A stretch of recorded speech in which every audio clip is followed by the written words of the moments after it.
আরজি কর হাসপাতালে মহিলা ডাক্তারের খুনের ঘটনায় প্রতিবাদের ঝড় উঠেছে বাংলাসহ গোটা ভারতবর্ষে। আর এই জন্য অভিযুক্তদের গ্রেপ্তার ও বিচারের দাবিতে রাস্তায় নেমেছেন সর্বস্তরের মানুষেরা। এ বিষয়ে নিজেদের বক্তব্য দিয়েছেন ইস্টবেঙ্গল ও মোহনবাগান ক্লাব থেকে শুরু করে সৌরভ গাঙ্গুলি, অরিজিৎ সিং, অভিনেতা জিৎ গাঙ্গুলি, এমনকি বাংলার সবথেকে বড় ক্রিয়েটর দ্য বঙ্গাই ওরফে কিরণ দত্ত। এছাড়া বাংলাসহ ভারতবর্ষের প্রায় সমস্ত ইনফ্লুয়েন্সাররাও এ বিষয়ে তাদের বক্তব্য দিয়েছেন। তো চলুন আজকের ভিডিওতে দেখে নিই আরজি করের এই লজ্জাজনক ঘটনা বিষয়ে কে কী মন্তব্য করলেন। তো প্রথমেই জেনে নিই ভারত তথা বিশ্বের অন্যতম একজন গায়ক অরিজিৎ সিং এ বিষয় নিয়ে কি বললেন। তো আপনাদেরকে জানিয়ে রাখি, অরিজিৎ সিং তার একটি পোস্টে লিখেছেন, এক সপ্তাহের মধ্যে জাস্টিস না পেলে রাস্তায় নামবো, প্লিজ আমাকে আগে যা বোঝানোর বুঝিয়ে দিন, রাস্তায় নামলে আর কিছু বুঝবো না। আর অরিজিৎ সিং এর এই মন্তব্য মুহূর্তের মধ্যে ভাইরাল হয়ে গিয়েছে গোটা সোশ্যাল মিডিয়ায়। এরপরে আসি সৌরভ গাঙ্গুলির বক্তব্যে। তিনি এই আরজি কর ঘটনা সম্পর্কে যে বক্তব্য দিয়েছিলেন সেটিকে নিয়ে সোশ্যাল মিডিয়াতে বেশ হইচই পড়ে গেছে। বহু মানুষ তার এই মন্তব্যে খুশি নন। তো দেখে নিন সৌরভ গাঙ্গুলি এ বিষয়ে যে মন্তব্য করেছেন। আমার মনে হয় না একটা স্ট্রে ইনসিডেন্টে সবাইকে সমস্ত কিছুকে নিরাপদ না মনে করাটা ঠিক না। It is just one of the incidents. পৃথিবীতে সব জায়গায় এরকম করে অ্যাক্সিডেন্টস হয়, but this has to be strictly dealt. This is so wrong. মেয়েদের নিরাপত্তা পশ্চিমবাংলা, ভারতবর্ষে সব জায়গায় আছে। তো India is a fantastic country, so is West Bengal. It's a great state, a great city we live in. তো একটা ইনসিডেন্ট দিয়ে জাজ করা উচিত নয়, but strict action should be taken. তো এই মন্তব্য শোনার পর বহু মানুষ দাবি করছেন সৌরভ গাঙ্গুলি নাকি এই ঘটনাটিকে নর্মালাইজ করার চেষ্টা করছে।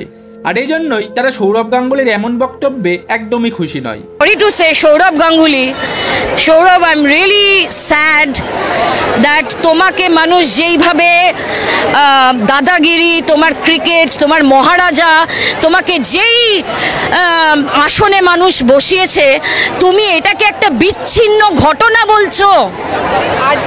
তুমি এটাকে একটা বিচ্ছিন্ন ঘটনা বলছো। যত ওই আনন্দবাজারিও লোকজন এই ফেসবুক, ইনস্টাগ্রামে তুমি দেখবে এই সোহম হরলিক্সের পার্টি, তারা বলছে পুলিশ আছে বলেই শহরে মেয়েরা সুস্থ আছে। এই মানুষদেরকে আমরা চেনার এটা একটা মোক্ষম সময় হয়ে গেছে, যা আমরা যে মানুষগুলোকে ওপরে রেখেছি তারা মানুষ বলার যোগ্য নয়, তাদেরকে টেনে নামিয়ে আনো নিচে। যদিও সৌরভ গাঙ্গুলি এর কিছুদিন পর আরেকটি বক্তব্যে এই বিষয়টিকে নিয়ে বিস্তারিত আলোচনা করেছেন।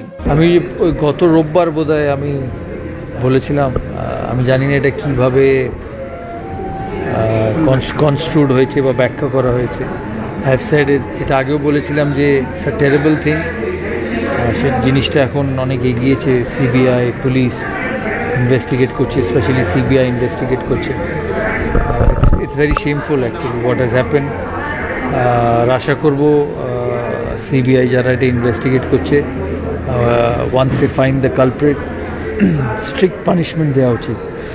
এমন পানিশমেন্ট যাতে মানুষ এসব করার কথা জীবনে নাও ভাবে। That is very important. The punishment has to be very very severe. এরপরে দেখে নিই বাংলার একজন স্বনামধন্য অভিনেতা জিৎ গাঙ্গুলি এই ঘটনা নিয়ে কি মন্তব্য করেছেন। আপনারা সকলেই জানেন যে বিগত কয়েকদিন আগে এখানে আরজি কর হসপিটালে একটা দুর্ঘটনা ঘটেছে।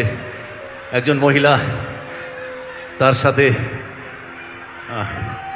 খুবই নির্মমতার সাথে অত্যাচার করা হয়েছে। এবং আমি সকালে আজকে সোশ্যালেও পোস্ট করেছিলাম, আবারও বলছি যে আগামী আর কিছুক্ষণ পরে স্বাধীনতা দিবসে আমরা পা দেব, কিন্তু মাঝে মাঝে এরকম ঘটনা যখন ঘটে তখন মনে হয় আমরা সত্যি কি স্বাধীন হয়েছি।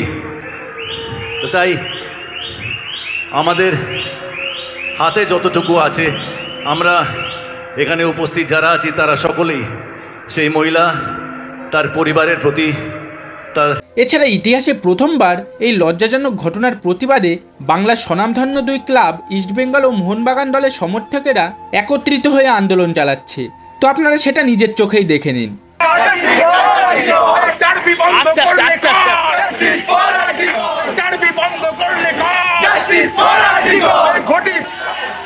Justice for